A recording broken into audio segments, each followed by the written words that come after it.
Mga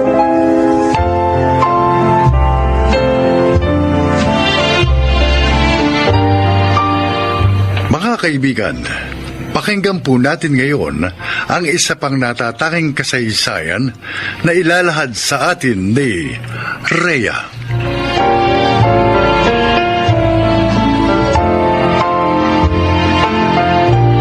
Sa kasalukuyan, masasabi kong masaya ang aking buhay dahil maayos ang aking pamilya. Pareho kaming may magandang trabaho ng aking asawa at malayo sa anumang karamdaman.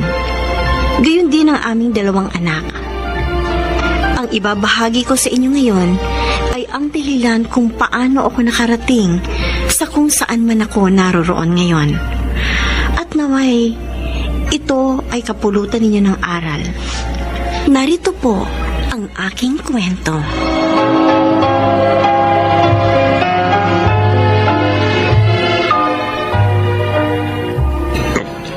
Nasaan na yung mga anak mo? Gabi na, wala pa rin. Nasa computer shop si Paolo. May ginagawang project. Baka mamaya pa yun matapos. May research kasing tinatapos yung si Kuya Paolo, Tay. Tapos si Ate Rhea naman, may... Nay! Oh! Tay! Ayan na pala si Ate Rhea. Nay! Tay, Mayet! Vince Lister na naman ako! Ako talaga? Salamat sa Diyos! Ang galing-galing mo talaga, Ate! Ibig sabihin, 100% ang scholarship ko sa susunod na school year, Nay! Naku, hindi na sayang ang lahat ng pagsusunog ko ng kilay gabi-gabi. Salamat sa Diyos. 2 semester na lang. Makakagraduate ka na sa kolehiyo. Oo, Nay. At kapag nakapagtapos na ako at nakakuha ako ng trabaho, hindi na kayo maglalako ng isda. Si tatay hindi na rin magbibilad sa palayan araw-araw para lang may panggastos tayo, hindi ba, Tay? Kumain ka na ba? Kumain ka na muna. Masama na lilipasan ng guto. Opo, Tay. Magbibihis po muna ako.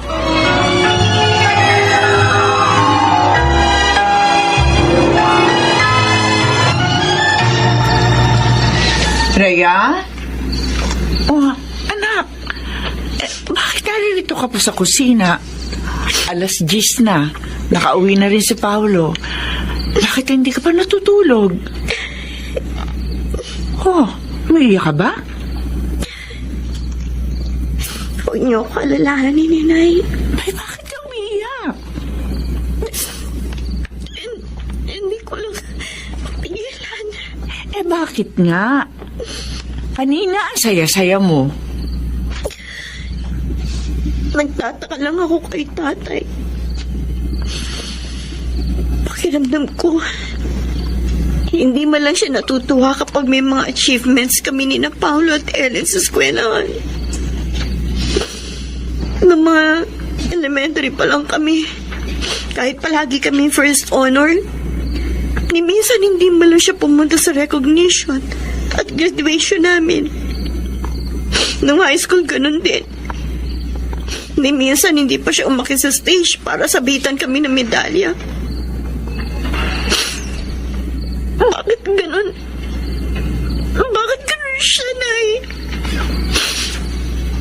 Hindi ba siya masaya sa mga naabot namin? Anak.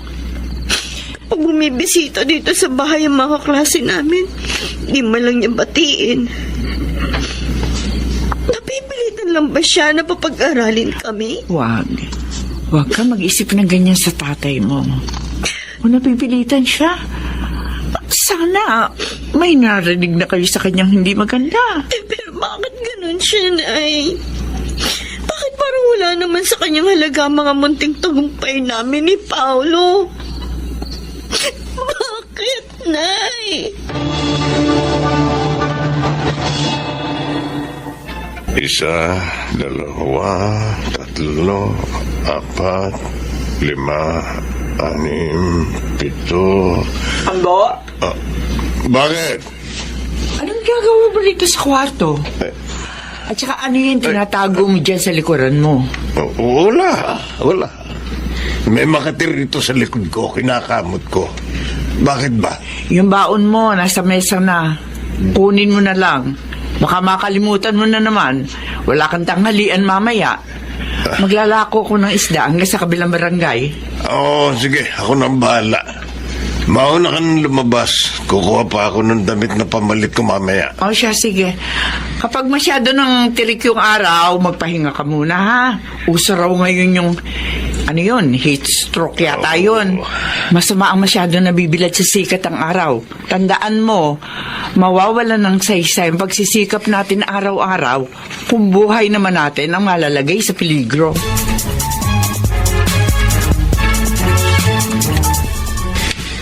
Paringa mo. Oh, sila paring munding ito. Mga kaibigan niya, nagiinuman na naman. Pare, lapit ka muna rito.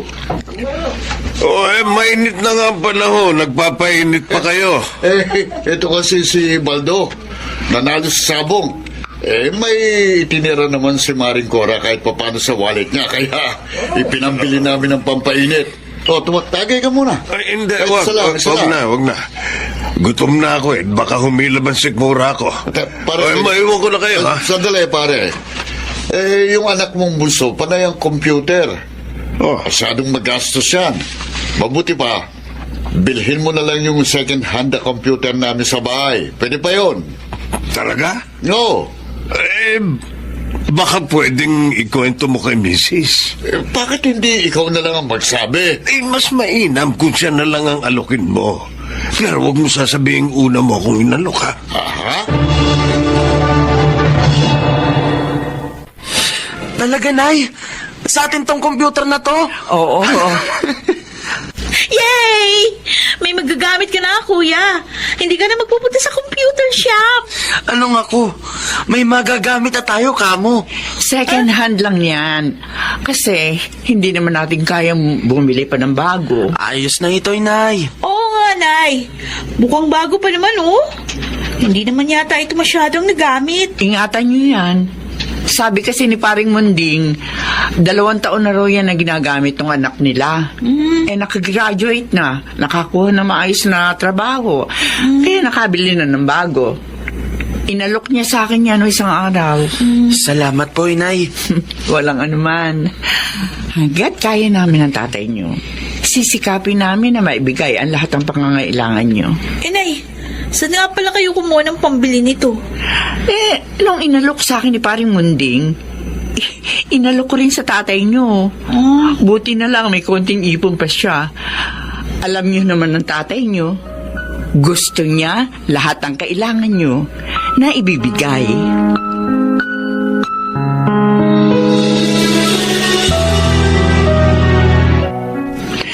Ambo, may paparating na bagyo. Paano yung palay natin? Ipagagapas na natin na mas maaga kahit hindi pa gaanong hinog. Pag natuloy ang bagyo, tiyak na babahain yung palaya natin. Mabuti pa nga. Tay! Bakit? Bakit ba? Ano nangyari? Nagsisigaw ka dyan. Kumlaude ako! Oh! Totoo! Nay, kumlaude ako! Oh, Diyos ko, maraming salamat po.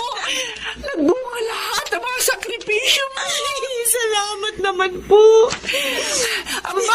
Ambo, cum laude anak natin. Mabuti naman. Maiwan ko muna kayo at maghahanap ako ng makakatulong sa paggapas ng palay. Nay, si tatay, mukhang hindi na naman masaya. Ano ka ba? Hindi ka na nasanay sa tatay mo. Hindi lang kasi marunong ang tatay niyo magpakita ng totoo niya nararamdaman. Pero sa kaibuturan ng kanyang puso, alam kong napakasaya niya para sa iyo.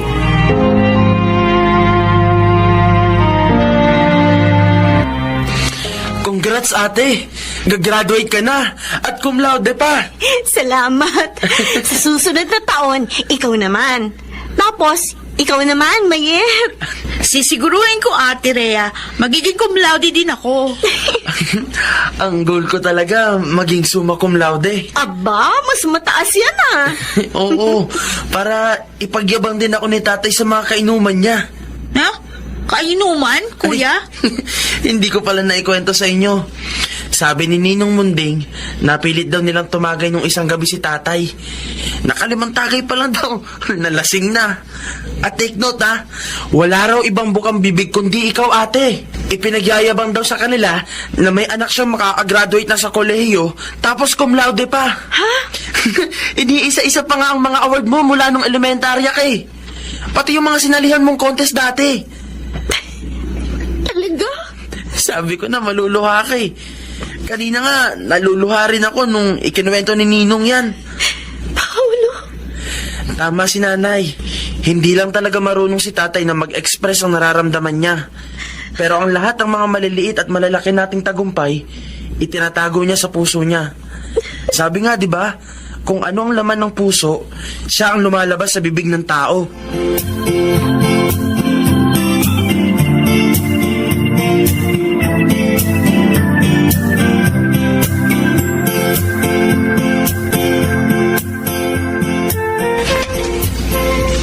Tay? Tay, paalis na po ako. Iiwan ko na lang po itong polo ninyo. Polo? Opo. Binili ko po yan galing sa konting ipon ko. Suotin po ninyo bukas sa graduation. Gusto ko po na kayo ang sumama sa akin bukas. Naku, ang nanay mo na lang. Hindi naman ako bagay sa mga ganyang seremonya. Hindi nga ako marunong magsuot ng sapatos. At nakakahiya. Ang dumi ng mga kamay ko. Puro pakalyo. Baka kung kailangan doon na makipagkamay sa mga tao, nakakahiya. Ang amoy ko, amoy kalabaw. Baka kung ano pa ang sabihin ng mga guro at kaklase mo. Kaya po ba ayaw ninyong nakikipag-usap sa mga kaklase ko kapag pumupunta sila dito? Kasi yan ang iniisip nyo. Ano naman ho, kung puro kalyo at marumi ang kamay ninyo. Tayo ang bawat kalyo at duming yan ay simbolo ng marangal ninyong paghahanap buhay para sa amin. Ano naman ho, kung mabaho kayo.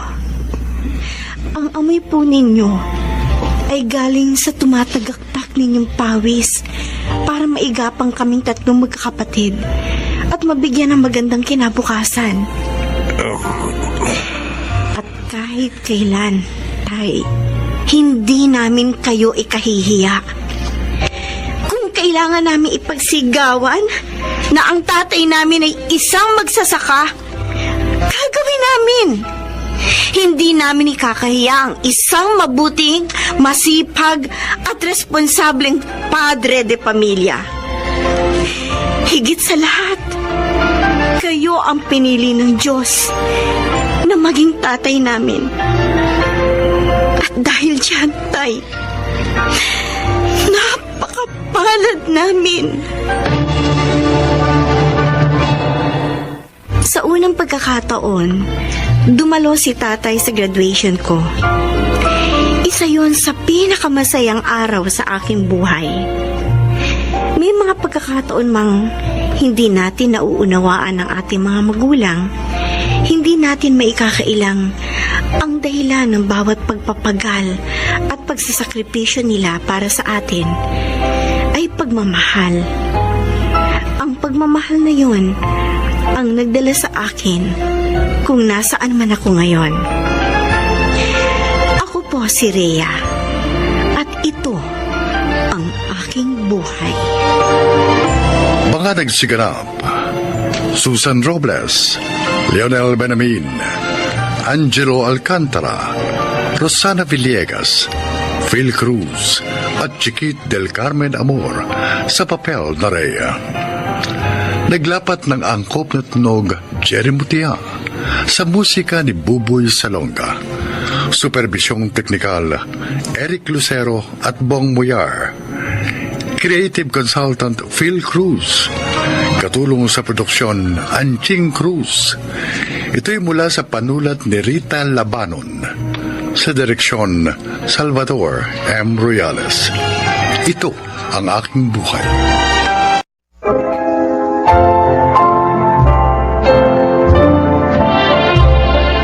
Magandang araw po mga kaibigan. Maririnig ninyo ang kasaysayan ng isang babaeng naging mapagmalaki sa kanyang mga magulang.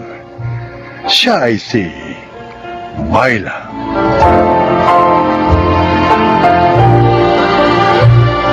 Napakabait ng aking mga magulang. Sa tuwing madalapa ako, sila ang tumutulong sa akin bumangon. Hindi kasi ako nakikinig sa kanila, kaya madalas akong magkamali. Handa na ang hapunan, Myla. O tayo na kumain. Una na kayo, Nay. Wala akong gana. O at bakit wala kang gana? Dahil napagsabihan ka ng tatay mo kaya naiinis ka. Hirap naman kasi sa kanya eh. Nangahatol agad. Hindi pa naman niya lubos na kilala si Walden. Anak, binangangaralan ka lamang ng tatay mo dahil ayaw niyang madapa ka sa pangatlong pagkakataon. Pagkakaiba po ang mga lalaki. Iba si Walden sa dalawang lalaking una ko sinamahan. Myla, huwag mo sabihin gusto mong sumama sa lalaking yon. Mabuti nga hindi ka nagbuntis sa dalawang mong unang sinamahan eh. Makinig ka naman sana sa amin, anak. Ingatan mo naman ang iyong sarili. Ang bihira talaga, sermon na naman. Oo, mag-iingat na ako.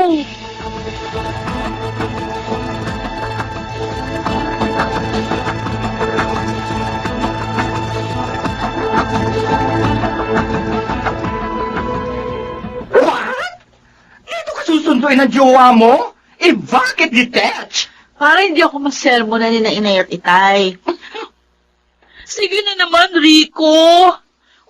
Pumayag ka na. Rika is my name, ano?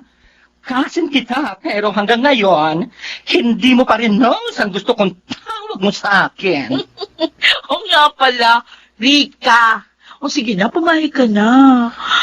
Umiiwas lang naman ako makagalitan sa bahay eh. Kasi nabibingin na ako sa kanila. Ikaw talaga. Alam mo, nagmamalasakit lang sa'yo sina Chong at Chang. Dahil twice ka nang nagkamali. Twice ka pang nakipag-live-in and then, bigo ka pa rin. Hindi na mangyayari uli yun. Sure ka? Oo naman. Dahil mayaman si Walden. At mahal na mahal ako.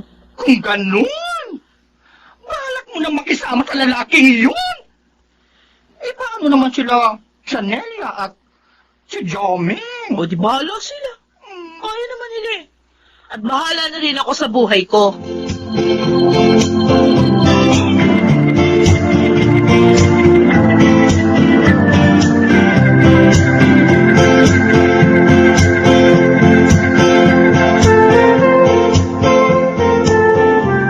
Wow, ang ganda nitong apartment na kinuha mo sa akin, Walden. Lalo na itong kwarto natin. Siyempre, hindi kita ititira sa pangit na lugar. Patay na patay yata ako sa iyo. Talaga. Naman. Totoo yan, ah. Oo. Kasi, di ba sabi ko naman sa'yo, 2 beses na ako nasaktan. Umuwi ako luhaan sa mga magulang ko. Iba na ngayon. Hindi ka na uuwing luhaan sa kanila. Dahil hindi kita sasaktan. Paano kapag nalaman ng asawa mo? Kaya nga kita tinira sa malayo eh. Para hindi niya malaman.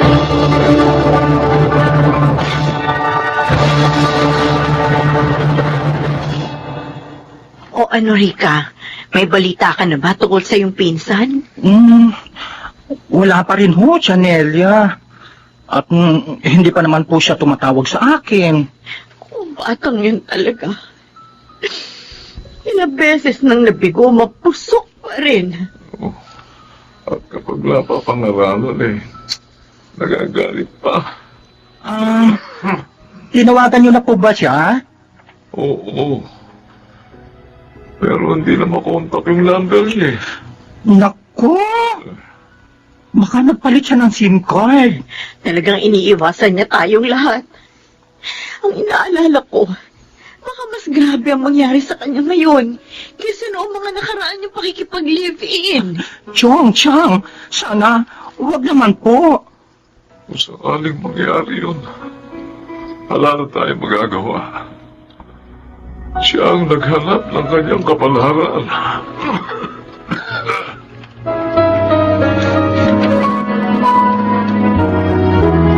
Hello, pinsan. Ano, kumusta ka na? Bruha ka! Bakit daw ka lang nag-call?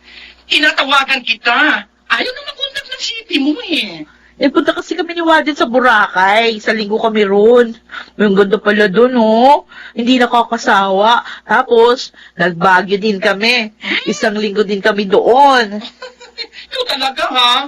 Alam mo, alalang-alala sa'yo sila Chang at Chong. Di na ako babalik doon. Myla! Maligaya na ako sa buhay ko rito kay Warden. Yun na lang sabihin mo sa kanila. At huwag na rin kamo nila akong tawagan. Pinsan, matanda na sila. Kailangan ka nila. Alam mo naman, ikaw lang ang anak nila. Oo, kaya nila yun. Tsaka, hindi ko rin obligasyon batayan sila habang buhay. May sarili din akong buhay, ano? Ano? Walden? Matagtagal lang ka bago makabalik dito? Oo, Myla. Bakit? Nakakahalata na si Merced. Miss ko. Mahirap na. Ayoko malaman niya kung saan kita ibinabahay. Baka iskandaluhin ka niya. Ne? Sana kasi walayan mo na. Para dito ka na lang sa akin. Hindi maaari. Siya may pera eh. Kaya tiis-tiis na lang muna tayo. Ha? Mamimiss kita. Mamimiss din kita. Pero huwag ka mag-alala. Iiwanan kita ng panggastos para may magamit ka habang wala ako.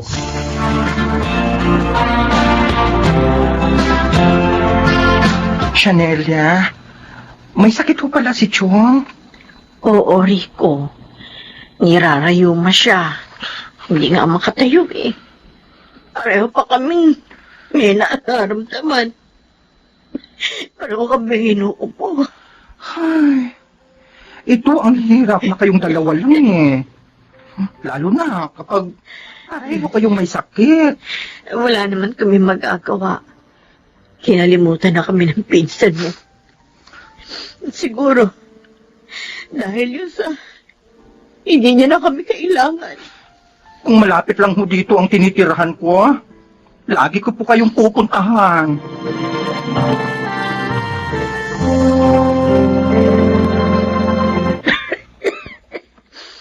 Ang usok naman. Ang init pa. Kaya siguro ako nagising.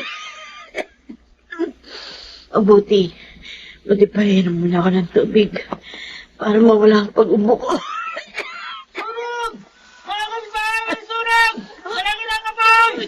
Ay, apoy daw. Masilip ka. Natayo ako dito. Rico. Sa lalamon na. Jobing! Jobing! Jobing! Sunog! Jobing! Ba't pausok? Sunog! Kailangan pa kalukas tayo dito. Tumayo. Hindi! Kailangan pa kalukas tayo dito. Naklolo! Tulungan niyo kami!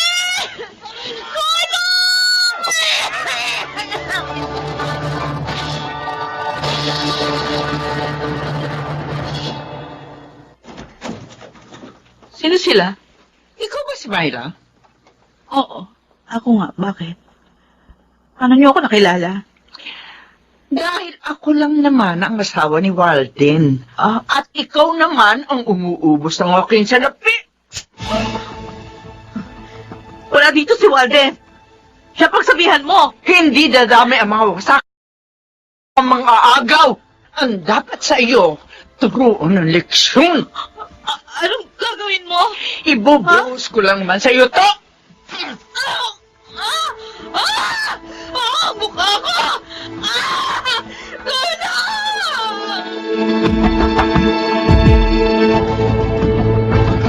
Nang matanggap ko ang tawag ng doktor na pinakiusapan mo, nagpunta agad ako dito sa ospital.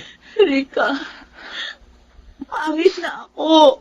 Dahil sa binuhos na asido sa akin ng asawa ni Walden. Nilalambot ako sa sinapit mo, pinsan.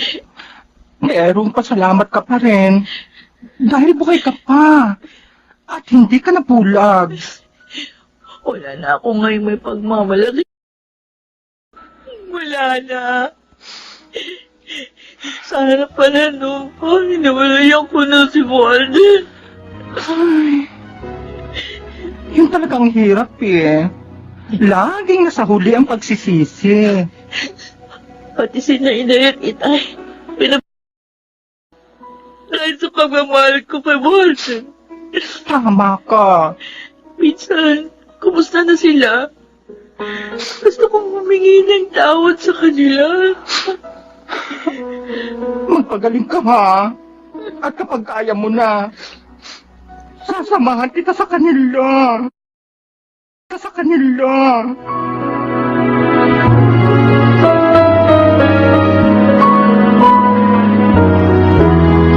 Bakit dito tayo sa sementeryo nagpunta? Sino pupuntahan natin dito? Myla, huwag kang mabibigla ha. Bakit? Narito na ngayon sina Siyang at Chong. Ha? Hindi kita maintindihan. Bakit naman sila mapupunta dito? Hindi naman dito bahay namin. Nagkaroon kasi ng sunog sa lugar nyo. At nadamay ang bahay nyo. Ha? Hindi. Hindi na nila nakayanang lumabas sa bahay nyo eh. Dahil nga, nung panahong yun, pareha silang may sakit. Kaya, nakulong sila at namatay. Ay! Kasalanan ko to. Hindi kayo makakukulong sa sunog na yun kung kasama niyo lang ako. Patawarin niyo ako, Inay. Inay. Patawad.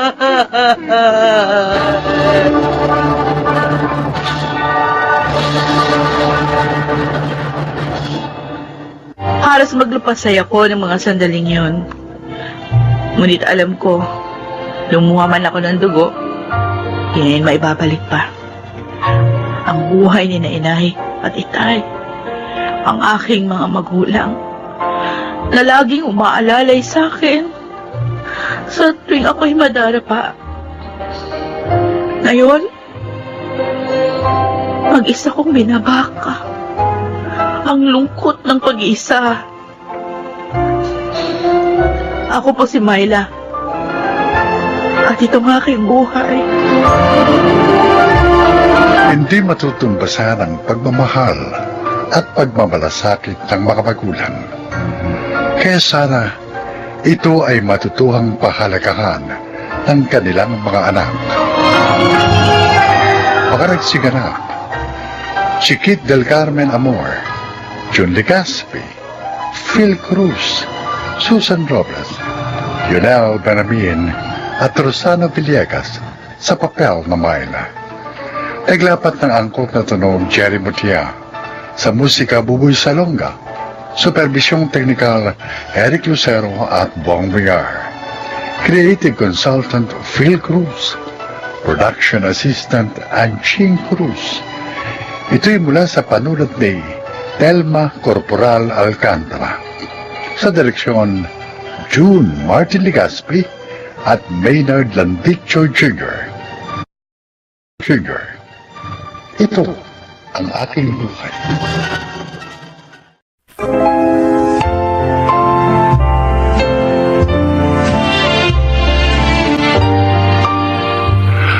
Magandang araw po mga giliw naming tagapakinig.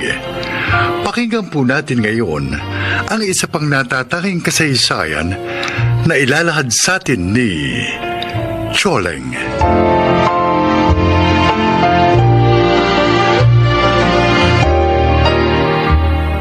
Hindi madali ang maging natay. Nanay at tatay sa 3 anak na lalaki. At itong nadama ko nang pumanaw ang aking asawa. Pakinggan po nyo ang aking paglalahad.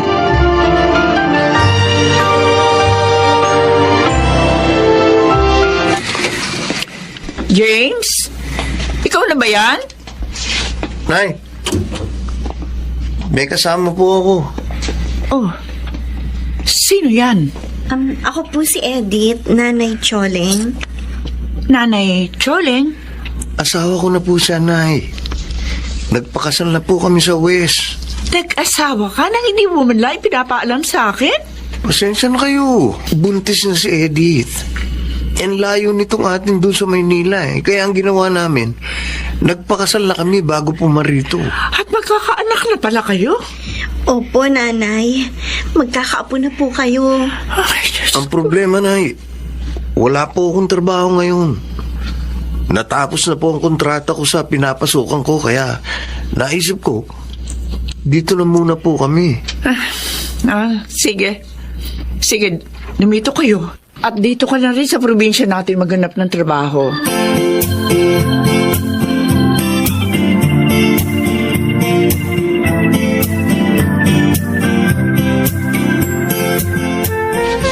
Pambihira naman si James, oh.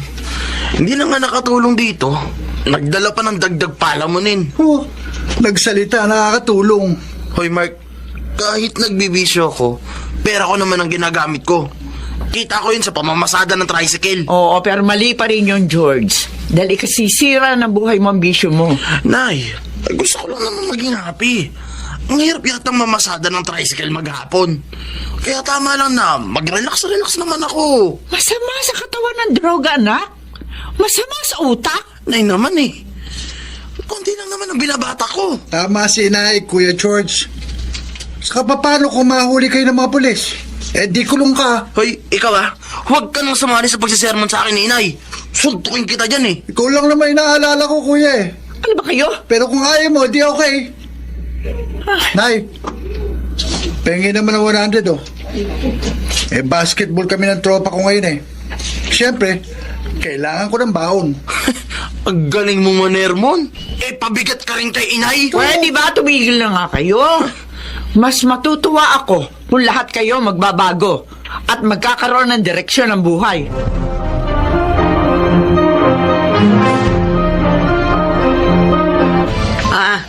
Itong bayad ko sa kinyo kung mga balot, tsaka itlog na maalat, Choleng. Choleng! Ko? Ano ika mo, Leonie? Taong ito, oh. Sabi ko, ito yung bayad ko sa kinuha kong balot at itlog na maalat. Ay, salamat. Pasensya ka na sana, ha? Kasi hindi ko agad napansin. May iniisip lang kasi ako eh. Nako, ay alam ko na. Yung mga anak mo, no? Ay, nalulungkot lang ako. Dahil kahit nasa hustong edad na sila, wala pa rin direksyon ang kanilang mga buhay. Si George ko na panganay, may bisyo. Si James naman, wala ngang bisyo. Pero nag-asawa naman ang hindi malaman nagpapaalam sa akin. Itong si Mark, kusang huminto sa pag-aaral. Mas gusto pa yung makibarkada. Pare-pareho sila na para bang hindi pinahalagan yung mga pagsisikap ko. Pambihira din naman yung mga anak mo. Ay, buti na nga lang at kumikita ka doon sa pagtitinda mo ng balot at itlog na maalat. May pensyong ka rin tinatanggap. Buhat doon sa bumanang mga asawa. Oo. Hindi rin kami umuupa ng bahay. Pero alam mo kung wala ang latang yun ako. Jack, gutom kami. Eh wala namang isa sa kanila na nakakatulong na sa akin eh. Gusto ko sana makita na kahit matanda na ako, nasa maayos naman silang kalagayan. Yun naman ang ligaya nating mga magulang, di ba? Yung bang kahit mawala na tayo, eh maiiwan nating maayos ang buhay ng ating mga anak. Kaso, kailan pa kaya mangyayari yung sa mga anak ko, Leonie? Eh, huwag ka mawala ng pag-asa, Choleng. Ay, sabi nga, habang may buhay ang tao, eh, may pag-asa. Kaya huwag may suko yung mga anak mo. Patuloy kang tumalangin para sa kanila. Tandaan mo, walang imposible sa kanya.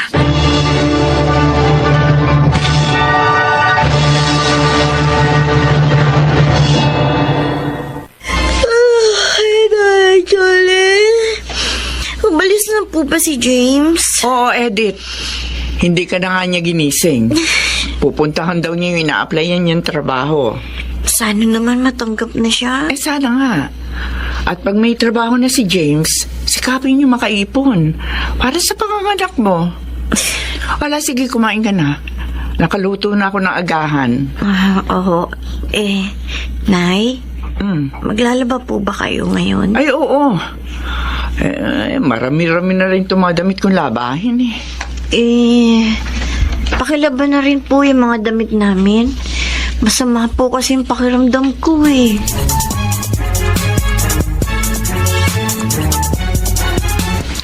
Dinig na dinig ko, Kuya James. Inutusan ni Ate Edith si Inay na labhan ang mga damit nyo. Si Inay naman, nilabhan. Hindi tama ang ginawa ng asawa mo, Tol, ha? Ipagpalagay na nating masama ang pakiramdam niya. Ay, huwag siya maglaba ngayon. Sa ibang araw niya gawin. Hindi yung gagawin niyang utusan ng nanay natin. Oo. Kuya, Mark, hindi ko alam ang ginawa ni Edith. Kaya nga sinabi ko sa'yo, Kuya, para pagsabihan mo si ate. Para wag na niyang ulitin yun. Pambira, hindi na nga tayo makatulong kay Ermat. Gagawin pa nating alila. Ay, huwag naman sanang ganon.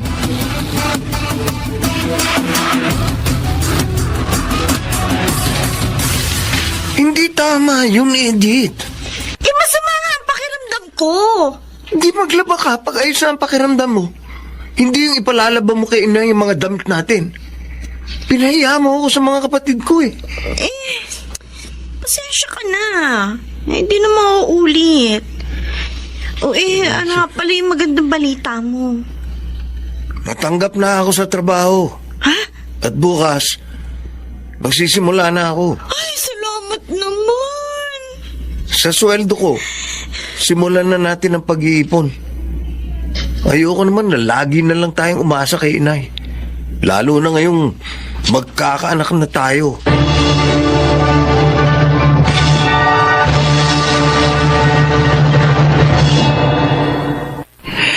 Natuwa ako na marinig ko ang pag-uusap ni na James at Eddie. Doon ko nadama, may pagpapahalaga rin pala sa akin ang aking mga anak. Mga rin, hindi lang nila maipakita sa iyo yung pagpapalaga. Dahil nadadalig sila ng kahinaan na siyang mahadlang sa kanila sa pagtahak sa matuwid na landas ng buhay. Tama ka, Leonie. Kaya sisikapin kong alalayan ang aking mga anak para mapagtagumpayan nilang iwan ang kanilang mga kahinaan. Nay! Nay! Nay! Mike! Nay! Oh, Nay! nandito ako sa kusina! Nay! Nay! Nay! Nay! Si Kuya George po. Bakit? Ano nangyari sa kuya mo? Hinuli po ng mga pulis. Ha? Oo! Nakuha sa kanyang ilang gramo ng shabu.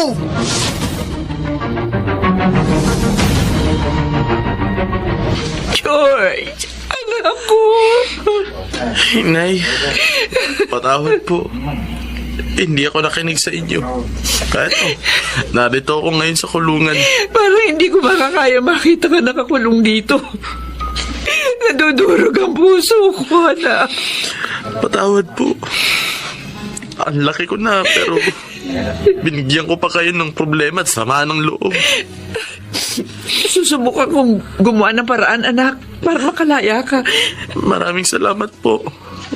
Pero sakaling hindi kayo magtagumpay, hindi po ako magdaramdam, Inay. Dahil alam kong kasalanan ko ang lahat. Anak, magpagmait ka rito, ha? At hihintayin namin ang paglaya mo.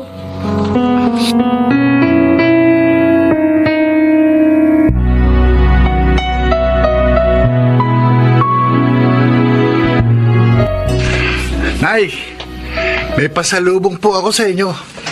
Ang paborito niyong pansit. Eto, may kasama rin po itong mainit na pandesal. Abay, himala! Ano ba okasyon? Wala namang merong birthday. Gusto ko po, sabay-sabay tayong magmerienda ni na Kuya James at Ate Edith. Bakit nga, Mark? Ano ba meron? Nay, pumasa ako sa scholarship test ng isang vocational school dito sa atin. Ibig sabihin? Opo, Nay. Mag-aaral na uli ako. At wala po kayong gagastusin. Libre po ang matrikula ko doon. Diyos ko, salamat naman. Naisip mo mag-aral uli. May part-time job na rin po ako. At doon ko naman kukunin ang baon ko sa pagpasok. Pero anak, baka mahirapan ka. Mag-aaral ka habang nagtatrabaho. Kaya ko yun, Nay. Ayoko na pong mahirapan pa kayo eh. Ang gusto ko, habang kapiling pa namin kayo, makita niyong inaayos ko na ang buhay ko. Makulong si Kuya George. Nataon ako, Nay. Sabi ko sa sarili ko, ilalagay ko na sa tama ang buhay ko.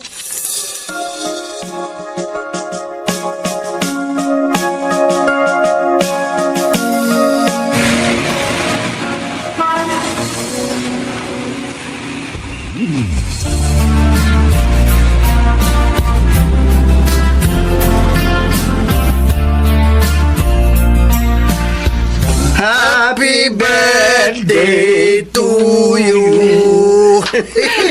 Maraming salamat, James. Mark, Nay. Happy birthday po, Nay. salamat. Nay, nagpaluto po ako ng spaghetti. Ako naman po, cake. Si Eddie po ang gumawa ng juice. At ito po ang pagsasaluhan natin ngayong birthday nyo. Salamat, mga anak. Pero isa na lang ang kulang ngayong birthday ko. Ang Kuya George niyo. Tagal na rin siya nakakulong, pero hindi pa rin nakakalaya. Mas masaya sana kung narito ang kuya niyo.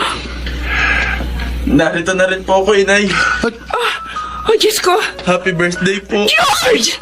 Kuya, George, anak! Ay, kong... Nakalaya na po ako, Inay. At ngayon, handa nang magbagong buhay.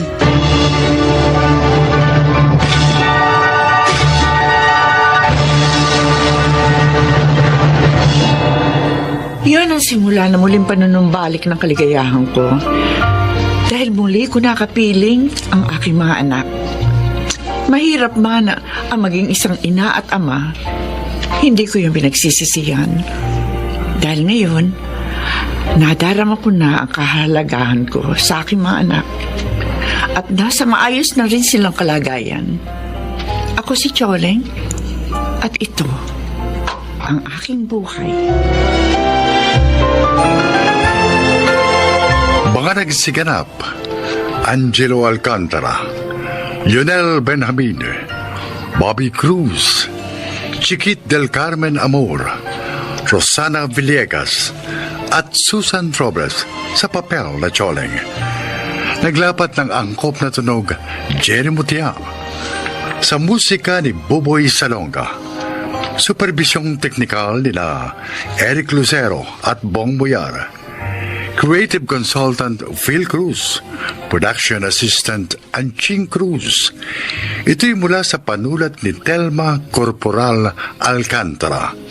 Sa direksyon, Salvador M. Royales.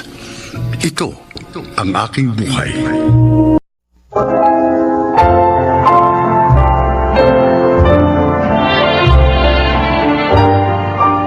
Mga kaibigan, marinig po ninyo ngayon ang kasaysayan ng isang kasambahay na naging tapat sa kanyang amo, subalit muntik mapahamak. Siya ay si Daleng.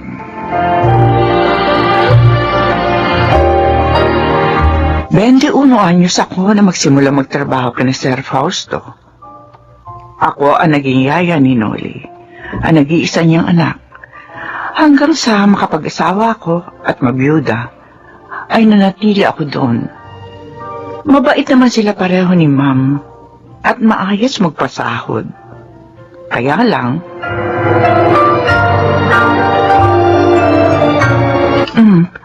hating gabi na. Bakit hindi ka pa matulog? Naninibago po kasi ako dito kina Sir Noni, Nay. Maingay po kasi dito eh. Hindi tulad ng kina Sir Fausto.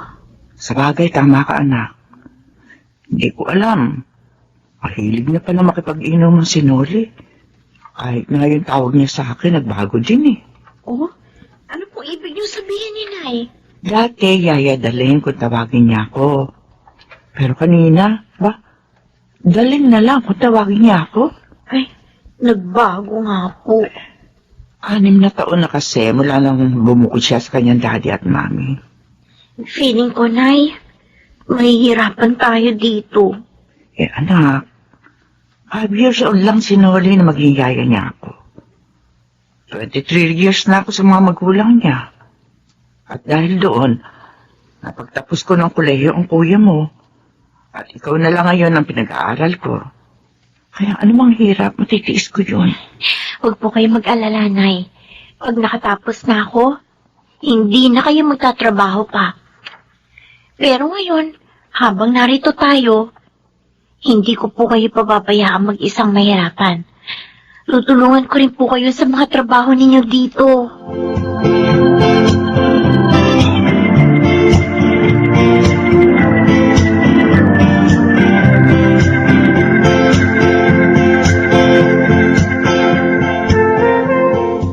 Oh, kumain ka na, Noli. Luto ni Aling Daling ito. Masarap pala siya magluto. Masarap talaga siya magluto, Lulu. Kaso wala akong gana kumain. Oo nga pala. Busog ka nga pala sa batak. Yung bibig mo, marinig ka ni Daling. Pag nalaman ni Daling na bumabatak ako, Oh. di ako magsusumbong yung kay Daddy. Sip-sip niya sa parents ko eh. Eh kasi magpakatino ka na. Para wala ka na kinatatakutan pa.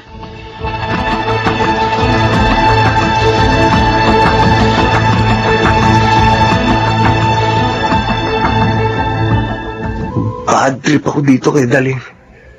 Binati pa pag-uwi ko ng ating gabi. Sabi pa niya, lasing daw ako. Eh, naman ako lasing. Tumira lang kami ng tropa. Mukhang magiging problema ko nga yung babaeng yun. Hindi. Kailangan makaisip ako ng paraan para mawala siya rito.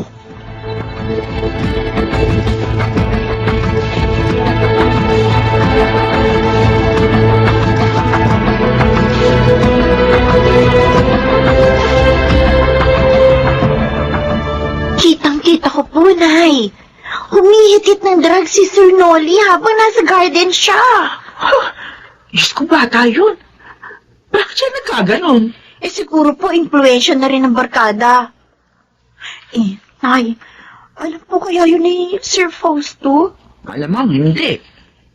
Dahil ko alam nilang nagdadrag si Noli. Hindi nila tayo ibibigay sa kanya. Noong araw kasi hiningi ako na 1 piso ni Sir. Pero hindi niya ako binigay doon dahil nagdodroga daw yun. Eh kung sasabihin niyo kay Sir Fausto yung natuklasan ko, paano naman kung i-deny niya? At kayo pa ang siraan kay Sir Fausto. Eh di kayo pa ang lalabas na masama. Hindi muna tayo magsasalita, anak. Kailangan ako ang makahuli sa kanya.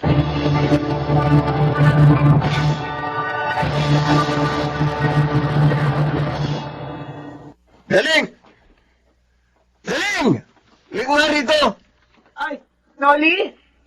Bakit? Ano nangyari? Anong ginawa mo sa polo ko? Bakit may mansa? Ha?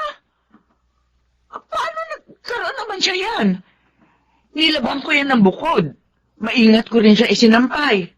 Anong maingat? Ito nga ako may mansa. Alam mo ba kung gaano kamahal to? Pero hindi ko talaga ginawa ang sinasabi mo. O sige, kung ayaw mo umamin, bahala ka. Pero ikakaltas ko ang halaga ng polong to sa sahod mo.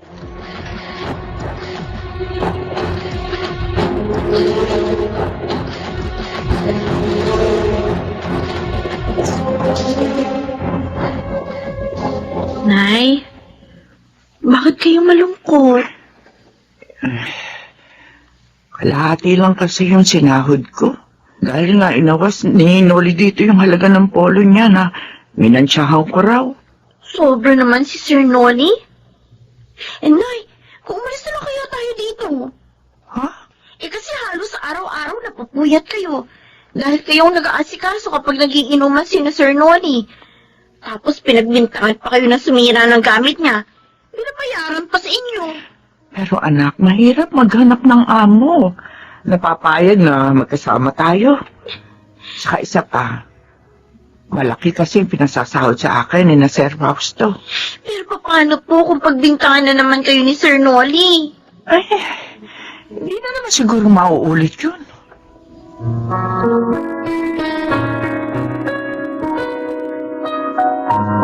Kumusta naman sa bahay ko, Daleng? Nagiinuman pa ba si Noli? Ay, Juan. Opo, sir eh. Laki ng ho talaga ng ipinagbago ni Sir Noli ngayon. Oh, ba't mo naman nasabi yan? Minsan ho kasi narinig ko nag-aaway ho sila ni Lulu. Oh, At doon, nasabi ni Lulu na ang tama daw ni Sir. Umaasa na lamang sa inyo at hindi na ho nagtatrabaho. ang totoo. Sinabi na yan sa akin ng kaibigan ko na boss niya.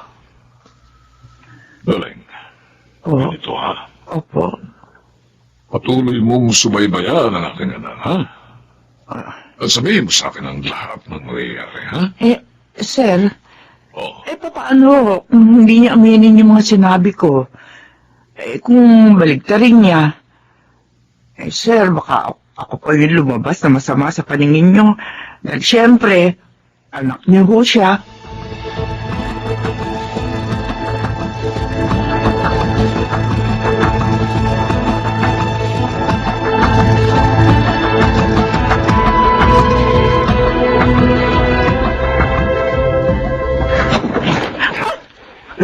Sir, Diyos ko, bakit niyo biglang binuksan ang pinto? Natakot ako. Mabuti naman. Hindi mo nakalimutan ang gusto ko itawag mo sa akin. Hindi yung si Daddy lang tinatawag mo, sir. Anong ginawa mo sa kwarto namin? Ha? Ba't nawala ang lotion namin ni Lulu? Sir, hindi ko kinukuha yun. Hindi ko ugali manguha ng hindi ho sa akin. Daling, tatlo lang tayo rito. Dahil pinagbakasyon mo sa probinsya niyo si Fe. Sino kukuha ng lotion namin? Hindi ako magnanakaw, sir. Mahigit 20 taon na ako naninilbihan sa inyo kahit minsan walang naibintang sa akin ganyan ng mga magulang niyo. Ang mahal nun. Sir, hindi ko nga po talaga kinuha. Alam ng Diyos yan. Umalis ka na rito. Sir Rolly, Ayaw na kitang kasama. Lumayas ka na!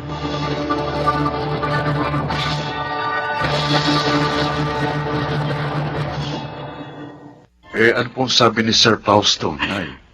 sundin ko na lamang daw yung anak niya. Parang ang ampi pa siya sa anak niya. Kahit mali naman si Noli. Malamang po, inay. Siniraan kayo ni Noli sa daddy niya. Ang ikinasasakit ang loob ko, Nestor. Hindi isinaalang-alang ni Sir ang mahabang panahon na pagsisilbi ko sa kanila. Mas naniwala pa siya sa anak niya na magnanakaw ako. Siguro, inay, talagang gusto ni Noli na mawala kayo doon. Para wala nang magsumbong sa daddy niya ng kanyang mga kalukuhan. Nay, yun din ang tingin ko eh. Pero naging tapat ako sa kanila. Nagsay ko ang langit. Huwag na ho kayong umiyak. Limutan nyo na yon. Dumito na lang kayo ni Pe sa probinsya. May trabaho naman ako at may maayos na sahod. Patutulungan ko na po kayo sa pag-aaral ni Pe. Gusto ko mag-part-time job, Kuya Nestor. Ikaw? Para makatulong din ako sa mga gastusin natin.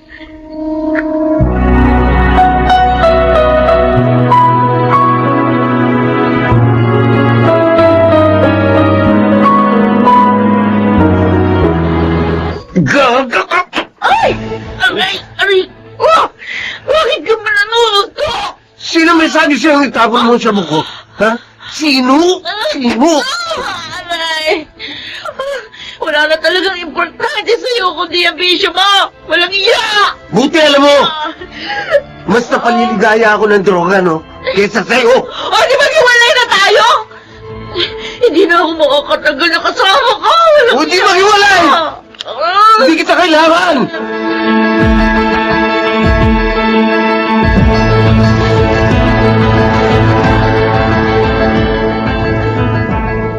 Ay! Sir Fausto! Kumusta ka na, Daleng? Ay, ayos naman ho, sir. Nagtitinda ho ako ng almusal at merienda sa harap nitong bahay namin. Ang panganay ko naman, may maayos na akong trabaho. At ang bunso ko naman, nag-working student ho. Patawarin mo sana ako, ha? Dahil hindi ako naging makatwiran ng maalisin ka ni Dolly. Hindi ko man lang naisip ang pagiging matapat mo sa amin ng mahabang panahon. Naku naman, sir. Kalimutan na ho natin yun. Ay, kumusta na nga ho pala sila ni Lulu? Bumalik na si Lulu sa mga magulang niya. Ho? At si Noli naman, nasa rehabilitation center. At baka makulong siya pagkatapos niyang gumaling. Diyos ko. Dahil sa kapitbahay niyang muntik na niyang mapatay. Yun na nga naging bunga ng pagdadrugs niya. Tama ka. Oh, galing. Sir, Wala na kaming kasama ng ma'am mo. Maaari kayang bumalik kang muli sa amin.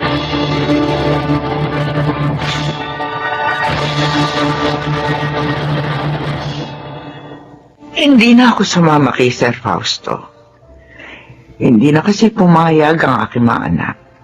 At ayoko na rin magkalayo pa kami mag-iina.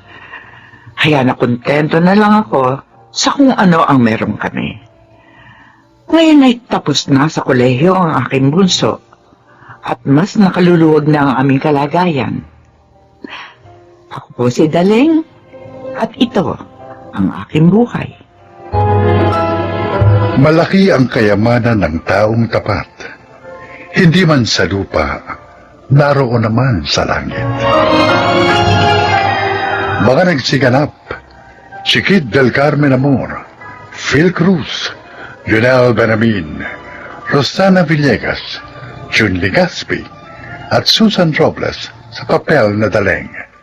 Naglapat ng angkop na tunog Jerry Mutia, sa musika Buboy Salonga, supervisyong teknikal Eric Lucero at Bong Muyar. Creative Consultant Phil Cruz, Production Assistant Anching Cruz. Ito'y mula sa panulat ni Telma Corporal Alcantara. Sa direksyon, June Martin Legaspi at Maynard Landicho Jr. Ito ang aking buhay.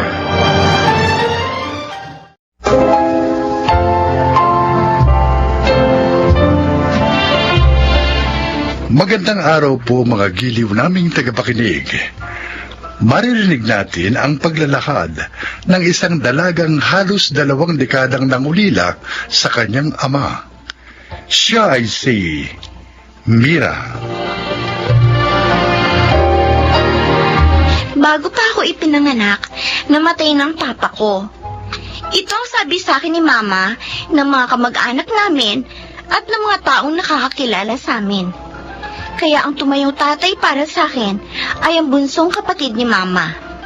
Subalit, ika nga nila, walang lihim na hindi nabubunyag. Lilipat ka ng trabaho. Ang tagal-tagal mo na dyan sa kumpanyang yan. Tsaka maayos naman dyan ang sweldo, di ba? Mas mataas yung offer sa akin dito sa lilipatan ko, ate. Pero bago pa lang yan.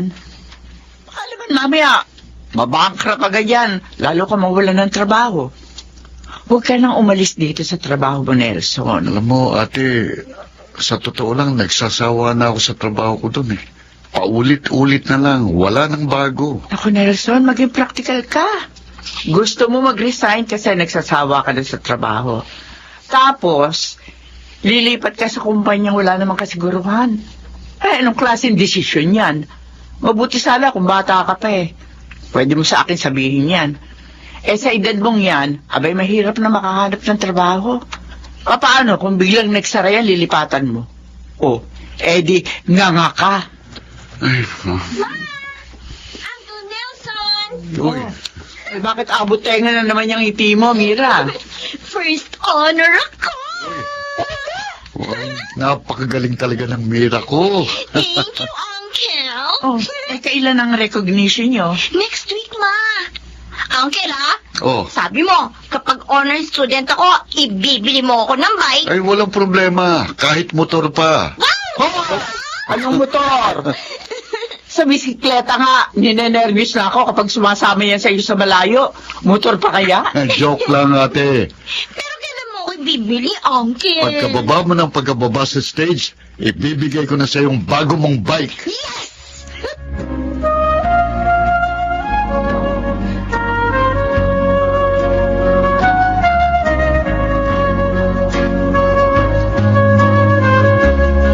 Hi, Pa. Honor student ulit ako. Sana nandito ka. Para ikaw na yung magkakapit na medalya ko. Tapos, magpapapicture sana tayo. Mira, Ma? bakit hindi ka pa natutulog? Matutulog na po. Kinakausap mo na naman ang larawan ng papa mo. Kung buhay pa si Papa, Ma, ano na kayang itsura niya ngayon? Siguro may balbas na siya. Tapos, may salamin. Baka kalbo na rin siya kagaya ni Uncle. Hindi natin alam. Posible. Paano yun, Ma? Walang bumibisita sa kanya sa puntod niya. Kasi nandun siya sa probinsya, doon siya nailibing. Nga, wala. Siguro napakalungkot ni Papa. Sige na, matulog ka na. Sige po, Ma. Good night, Ma. Hmm. Good night, Papa.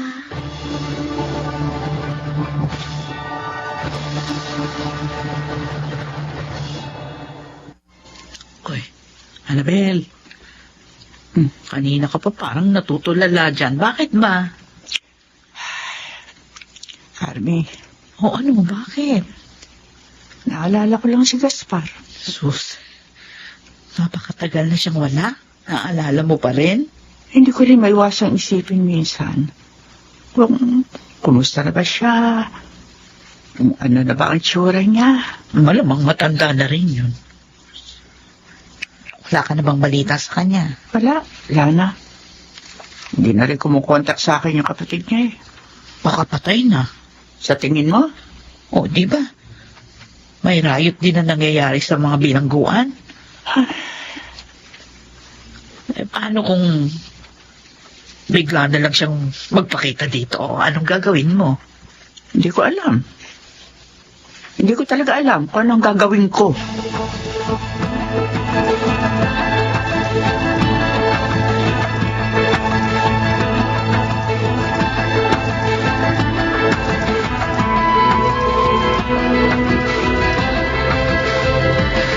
Ilang araw lang, lalaya ka na, Gaspar. Oo nga man, Tinoy. Siguro, kating-kating ang pa mong maglakad palabas dito sa selda. Sa totoo lang man, Tinoy, natatakot ako. Natatakot kang lumaya? Oo. Nauunawaan kita. Ganyan din siguro ang mararamdaman ko kung mabibigyan ako ng parol ngayong taon. Baka maramdaman ko rin yung nararamdaman mo. Sa tagal nating nakabilanggo, hindi na natin alam kung paano mabuhay ng malaya. Hindi ko alam kung may buhay pa ba akong babalikan paglabas ko rito. Uy, di ba't may pamilya ka? Hindi kami kasal ng kinakasama ko, Mantinoy. Pero may anak kayo. Meron. Uy, mali mo. Hinihintay ka pa rin ng pamilya mo. Mula nang malipat tayo rito, sabi ko sa kinakasama ko, huwag na niya akong bisitahin. Kaya baka paglabas ko rito, mag-isa ko na lamang nahaharapin ang panibagong buhay.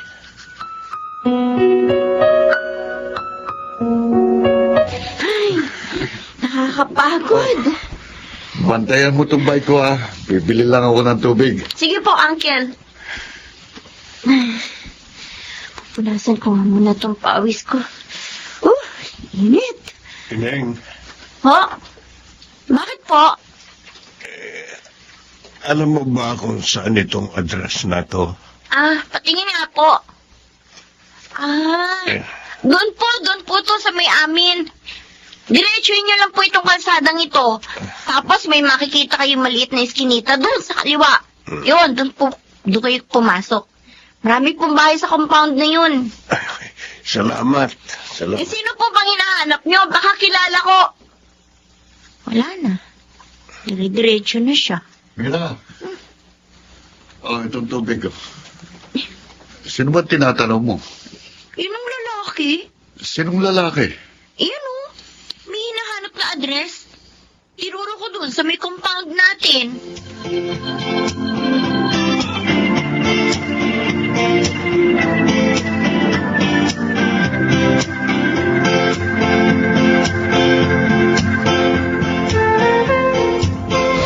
Ay, maraming salamat dito sa ulam, Carmi, ha? Eh kasi naisip ko, baka hindi ka na naman nagluto. Kasi linggo. Ay, oo eh. Text ko sana si Nelson para bumili na lamang ng ulam. Ay, ganun ba? O, siya sige. Aalis na ako. Ay, nasan nga pala yung anak mo? Ay, ayun. Kasama ni Nelson, nagbibisikleta. Mabuti yan. Nang nakapag-ehersisyo. Oo nga, kaya lang, nag-aalala ko kapag masyadong lumalayo. Kasama naman si Nelson eh. Tiyak na hindi nun pababayaan si Mira. Para niya na rin anak si Mira. Sinabi mo pa. Kaya nga hindi na nag-asawa para daw maalagaan niya si Mira. Gusto niya lumaki yung anak ko na may tumatayong ama. Napakapalad mo sa kapatid mo na yun. Ay, siya, sige. Ako'y tutuloy na. Ay, sige. Salamat uli sa ulam. Maliit na bagay. Ihahain ko na ito sa mesa na sa ganon. Pagdating ng dalawa, kakain na lang.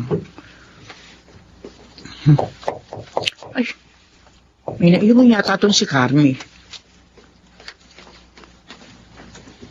O, may naiwan ka baka... Annabel, Gaspar?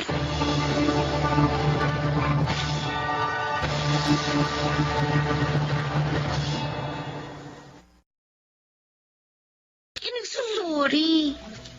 Napakatagal ko inilihip sa'yo. Totoo. Mira. Uncle, anong sinasabi ni Mama? Makinig ka. Gusto ko namin protektahan at gusto namin lumaki ka ng maayos. Kaya namin nagawa ito. Ayaw namin na makatanggap ka ng pangungutya mula sa mga tao.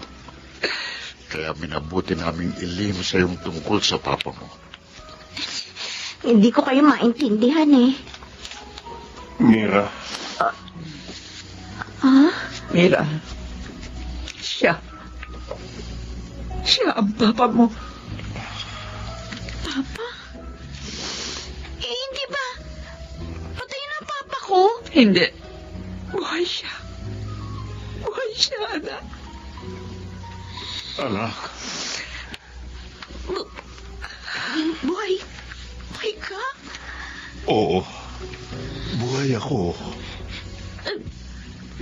Pwede ko bang hawakan ng pisngi mo? Oo. Oo, anak. Totoo nga. Hindi nga ito panaginip. Mira, anak. Maaari ba kitang yakapin? Papa! Naku.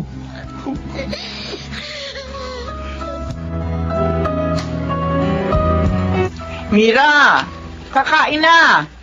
Ma? Ma! Oh, bakit? Si Papa! Kasama na aking Nelson mo. Bakit ba? Akala ko kasi nawala na naman siya eh. Ay.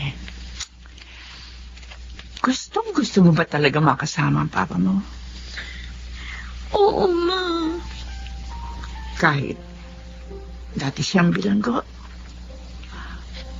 Kahit dati siyang drug pusher. Talaga? Kahit ano pa siya. Gusto ko kasama ko siya. Papa ko pa rin naman siya kahit ano o sino man siya. Hindi na yun magbabago. Mula nang bata ako hanggang ngayon. Araw-araw ko siyang kinakausap, yung larawan niya. Kahit wala siya.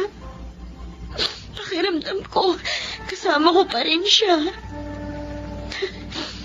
Pagkakaiba nga lang ngayon. Kasi nakikita ko siyang gumagalaw, humihinga,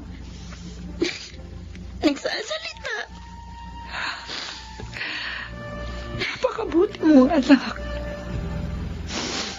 Hindi ako nagkamali ng pagpapalaki sa'yo. Salamat, Ma. Dahil hinayaan mong malaman ko ang totoo. At makilala ko ang totoo kong ama.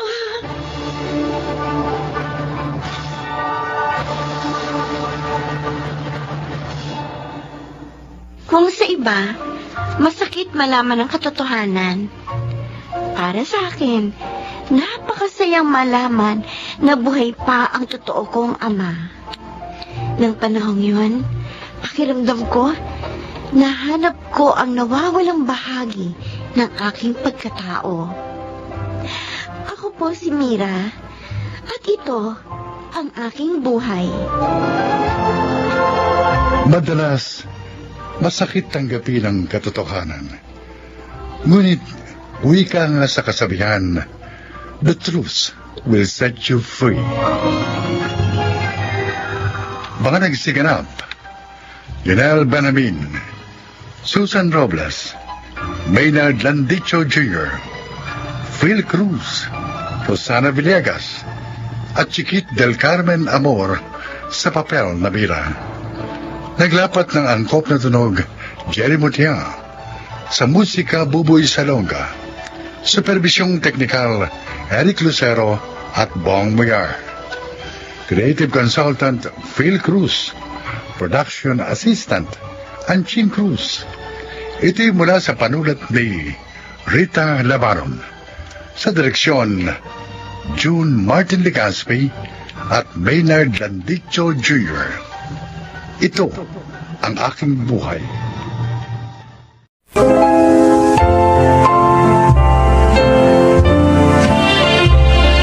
Mga kaibigan, isa na naman pong kwento ang inyong maririnig at kapupulutan nyo ng aral sa buhay. At ito ay ang kasaysayan ni Clara.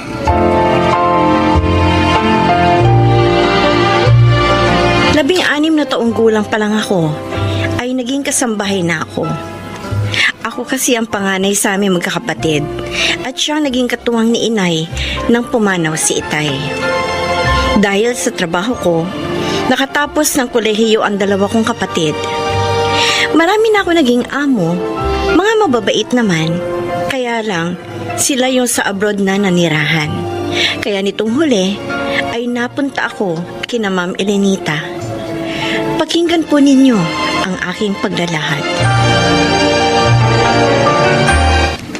Oh, Clara, ayos na ba sa'yo ang silid mong to? Opo, Ma'am. Ang ganda nga po eh. Salamat po. Buti naman nagustuhan mo. Kaibigan ng kapatid kong si Jimmy ang pinsan mo si Kaloy. Kaya naman ayoko mapahiya sa kanya. Ako rin po, Ma'am. Ayoko po mapahiya sa inyo. Ayoko po masira ang tiwala ninyo sa pinsan ko. Lalo na, kaibigan pala siya ng kapatid ninyo. Magkakasundo tayo kung ganon. May itatanong lang po sana ako, Ma'am. Ano yun? Yung babae po sa sala, kamag-anak niyo po ba siya? Hindi. Yan si Neneng. Katulong din siya rito. Mahigit 100 taon na. Katulong din pala. Bakit ang sama kung makatingin?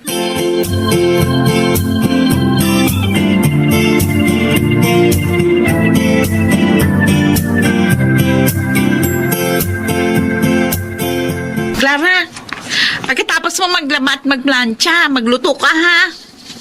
Bakit, Neneng? Di ba paglilinis ng bahay at pagluluto ang toka mo rito? Ay, buisit na to. Nagtatanong pa. Ano? Para naman matikman namin yung luto mo. Malay mo, sumama ang pakiramdam ko o di alam ko nang may magluluto para kina Sir at Ma'am. O, sige. At saka Clara, Ah? dapat kung anong iutos ko sa'yo ha. Dapat sumunod ka na lang. Huwag ka na maraming tanong. Kasi, mas matagal na ako dito sa'yo.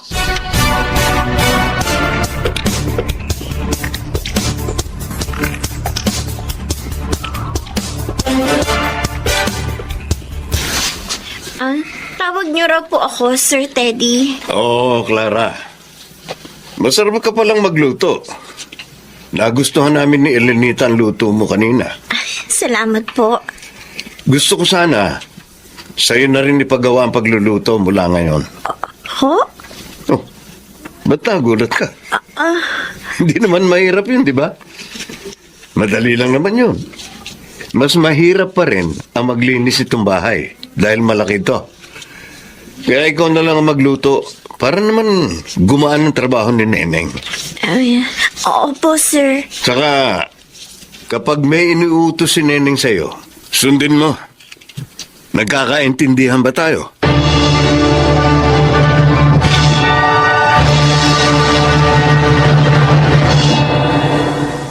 Ay, salamat. Nakatapos din ako ng mga trabaho ko. Si Neneng naman kasi, umaabuso. Inutusan pa ako maglinis ng bahay samantalang trabaho naman niya yun. Mimihasa, porket inaayaw na siya ng amo naming lalaki. Mukhang siya magiging problema ko rito ah. Si Ma'am Elenita naman mabait eh. Pahinga na nga lang sa kwarto ko. Baka makita pa ako dito ni Neneng. Utusan na naman ako. Aba, ano itong natatanong ko sa bintana? Si Neneng? At si Sir Teddy? Naghahalikan sa garden? Oh, Diyos ko. May relasyon sila. Kaya pala ang lakas ng loob ni Neneng na tratuin ako ng hindi maganda dahil may relasyon sila ni Sir Teddy. Uy, kawawa naman si Ma'am Elenita. May kapansana na nga. Niloloko pa nila.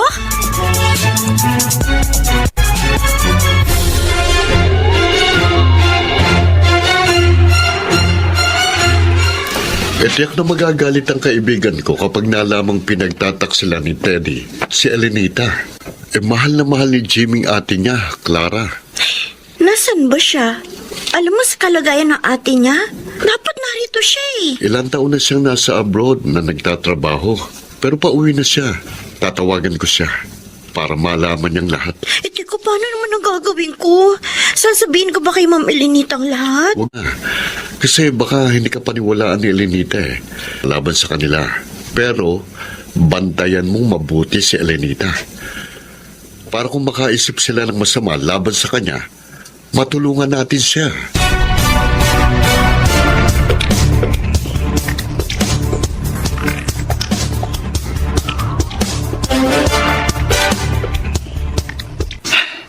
Ang sarap mo talaga magluto, Clara. Ay, ang dami ko nakain. Mabuti naman po, ma'am. At nagugustuhan ninyo yung mga luto ko. Ang totoo niyan, mas masarap ka magluto kay Neneng. Mas masipag ka pa. Eh siya kasi tamad. Alam niyo po yun, ma'am? Oo. Alam ko rin na madalas niya ipagawa sa iyo yung mga trabaho niya. Tagal ko na nga siyang gustong paalisin eh.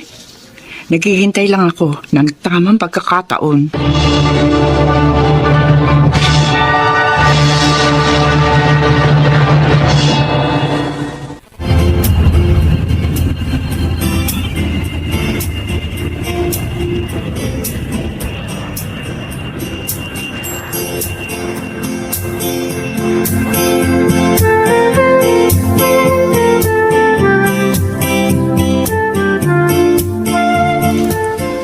Nagustuhan niyo ba ng pamangkin ko ang pasalubong ko, ate?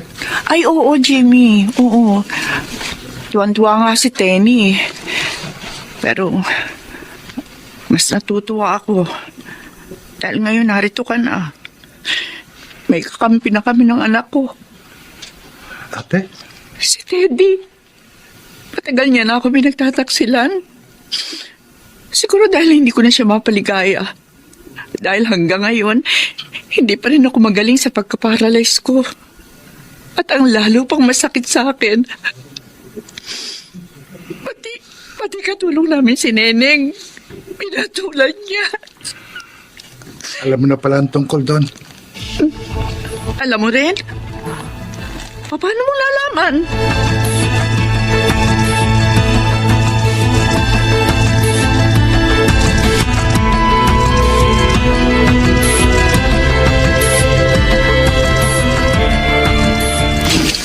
Anita, ano ibig sabihin nito? Bakit sabi ni Clara, ipina-empake mo sa kanya lahat ng mga gamit ko? Dahil ito na ang huli sa dali mo sa pamamahay ko, Teddy. Pagkatapos ng pag-uusap natin, lalayas ka na. Ano? Ako? Pinalalayas mo? Wala akong alam na kasalanan ko sa'yo. Taksil ka! Maraming beses mo ako niloko. Pero nagpasensya ako dahil gusto ko manatiling buo ang ating pamilya. Kaso hindi ka naman nagbago. Pati si Neneng, pinatulan mo. Hindi totoo yan. Narito sa cellphone ko. Nariyan ang lahat ng larawan nyo. Kaya hindi ka na makapagsisinungaling. Napakasama mo, Teddy. Nagawa mo pa ito sa panahong higit kang kailangan ng kapatid ko. Elenita, patawarin mo ako. Natukso lang ako. Dahil na rin sa pagkukulang mo sa akin. Gago! Kahit ano pa sabihin mo, wala ka na sa katwiran. Sinayang mo ang pagmamahal ko sa'yo. Lumayas ka na! Isama mo na yung katulong na kabit mo! Hindi na kita kailangan!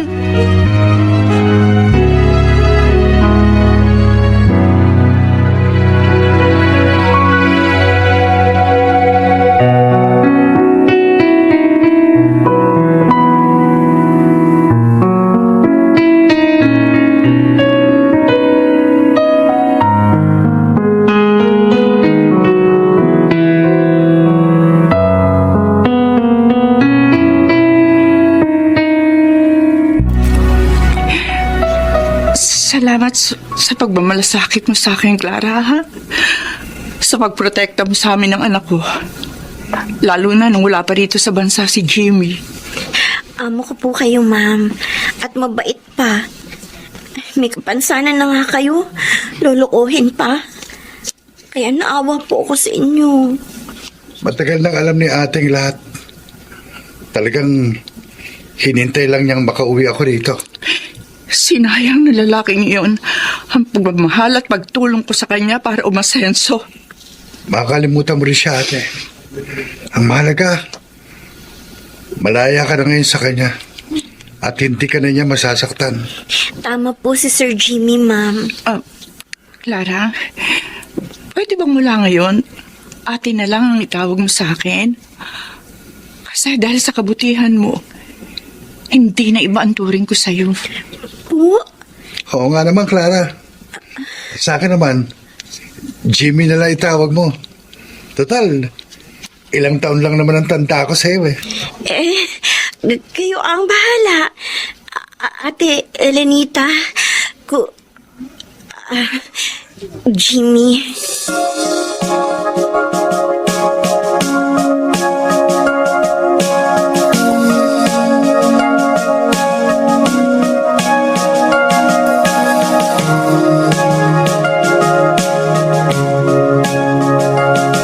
Jimmy, mukhang may tama ka sa pinsan ko ah. Uy, kanoy naman. Bakit mo itinatanong kung may nobyo na siya? Kung sakali bang ligawan ko siya, Oh, tututol ka? nakita mo na? Di umamin ka rin. Bakit naman ako tututol? Jimmy, kaibigan kita. Alam kong hindi mapapahamak sa yung pinsan ko. Kung gusto mo, ilalakad pa kita sa kanya eh. Kahit naman hindi mo gawin yun, handa akong patunayan kay Clara na tapat ang hangarin ko sa kanya. Pero siyempre, mas matutuwa ako kung tutulungan mo ako.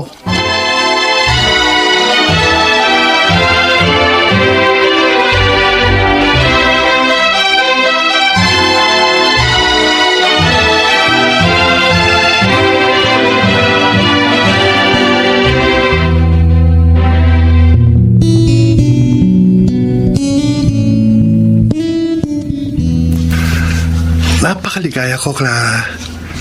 Dahil nakatitiyak ako na magiging isang mabuting kabiyak ang aking pinakasalan. Lalo akong maligaya, Jimmy. Dahil tinanggap mo ko. Kahit katulong lang ako. Hindi hadlang sa pag-ibig ang pagkakaiba ng kalagayan sa buhay ng dalawang nagmamahalan. Akalain ko bang sa haba ng panahon ng pagiging katulong ko, kapatid pala ng amo ko ang mapapangasawa ko. Ang aking Mr. Right.